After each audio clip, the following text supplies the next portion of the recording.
Good governance, सुशासन या अभिशासन। Good governance is a goal. As well means also to achieve it. सुशासन एक लक्ष्य है और सुशासन उस लक्ष्य को प्राप्त करने का साधन है। हम सुशासन को सुशासन द्वारा ही प्राप्त कर सकते हैं। सुशासन एज ए ऑब्जेक्ट, एक लक्ष्य के रूप में सुशासन का मतलब है लोगों की अधिकतम भलाई, लोगों का अधिकतम कल्याण, और एक कार्य के लिए एक साधन के रूप में है। सुशासन का तात्पर्य है कि ऐसे साधनों का प्रयोग करना, इस प्रकार से शासन प्रशासन करना कि लोगों की भलाई हो।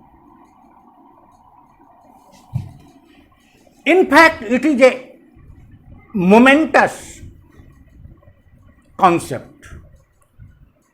इसके लक्ष्य में भी बदलाव हुआ है और इसके साधनों में भी लगातार बदलाव हुआ है।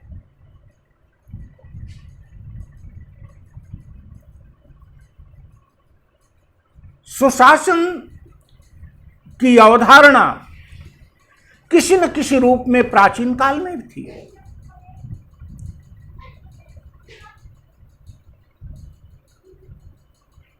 यूनान में, चीन में, भारत में, सब जगह इसके तत्व देखे जा सकते हैं।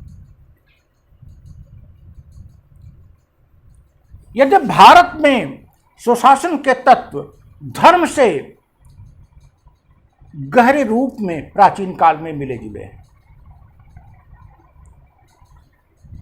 सुशासन या अच्छा शासन के उल्लेख हमारे धर्म ग्रंथों में, विशेषकर रामायण के अयोध्या कांड में और महाभारत के शांति पर्व में विशेष रूप से है। इनके अतिरिक्त मनुस्मृति, कौटिल्य का अर्थशास्त्र, शुक्राचार्य का नीतिसार, सुशासन को लक्ष्य के रूप में और सुशासन को एक साधन के रूप में बहुत कुछ रेखांकित करते हैं। भारतीय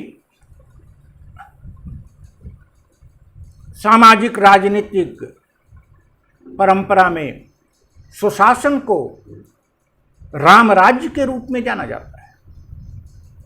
अर्थात रामायण में राम ने जिस रूप में राज्य किया वही सुशासन है।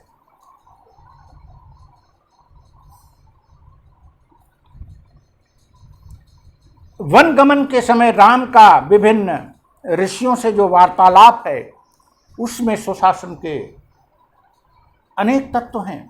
इसके अतिरिक्त जब भरत उनको मनाने गए हैं तो उनको जो उन्होंने उपदेश दिया है वह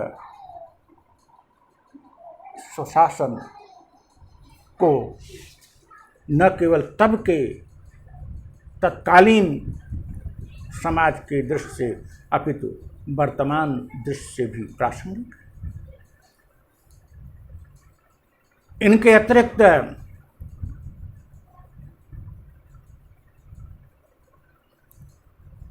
विदुर के नीति वचन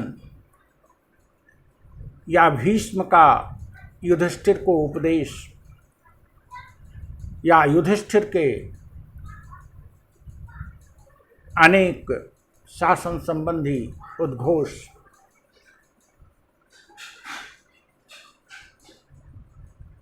प्राचीन भारतीय राजनीतिक व्यवस्था में सुशासन की अवधारणा को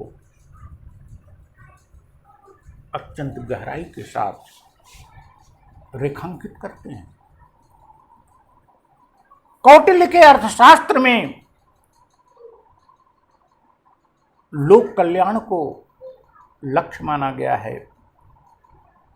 अशोक के धम्म में भी लोक कल्याण की बात की गई है।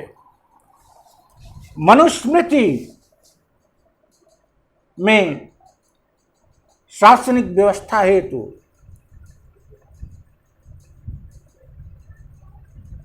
अनेक उल्लेख हैं। शुक्राचार्य की शुक्र नीति, जो कि अपेक्षाकृत काफी बाद में लिखी गई, वह शासन सुशासन के संबंध में विस्तृत विवेचन देती है। इस प्रकार से प्राचीन भारत में भी सुशासन की अवधारणा थी, अर्थात लोगों का कल्याण शासन का लक्ष्य होना चाहिए और लोगों का कल्याण कैसे किया जाए, इस दिशा में गहराई से चिंतन मनन है। हाँ, यह धर्मशास्त्र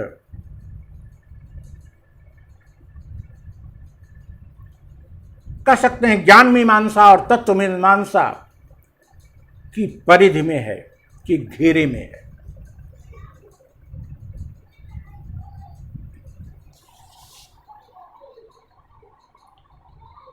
यूनान में प्लेटो ने धर्म से इतर सुशासन की बात की और उन्होंने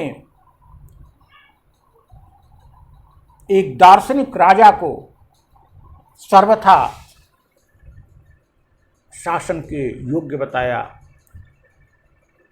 और राजा के पद के लिए उपयुक्त पाया। अरस्तु ने राजनीतिक व्यवस्था को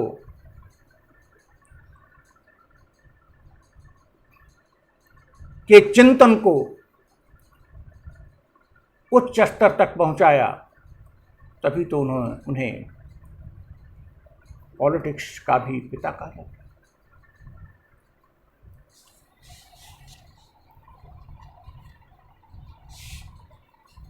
मध्यकाल आते आते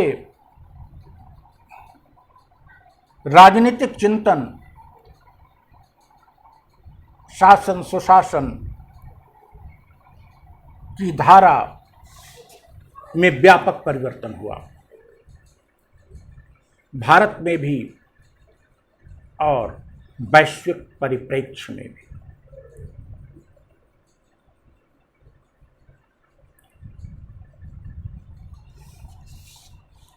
प्राचीन काल में न केवल शासन प्रशासन अपितु राजनीति भी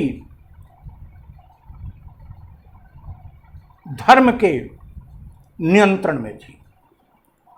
कौटिल्य ने स्पष्ट रूप से कहा है कि राजा सभी शक्तियों से युक्त होगा तो फिर उस पर नियंत्रण किसका होगा?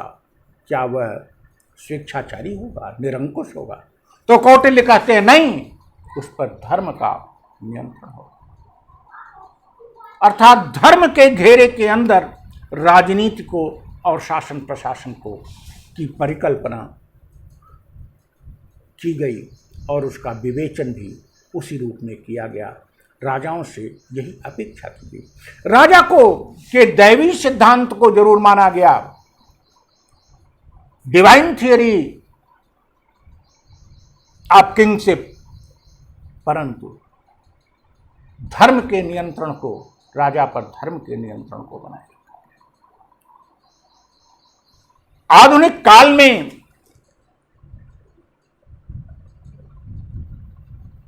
सुशासन का मंतव्य अत्यधिक विस्तृत हो चुका है और इसके साधन के रूप में, that is as means good governance, लगातार परिवर्तन हो रहे हैं। हम मध्यकाल में सुशासन और आधुनिक काल में सुशासन की बात नेक्स्ट वीडियो में करेंगे। Thank you.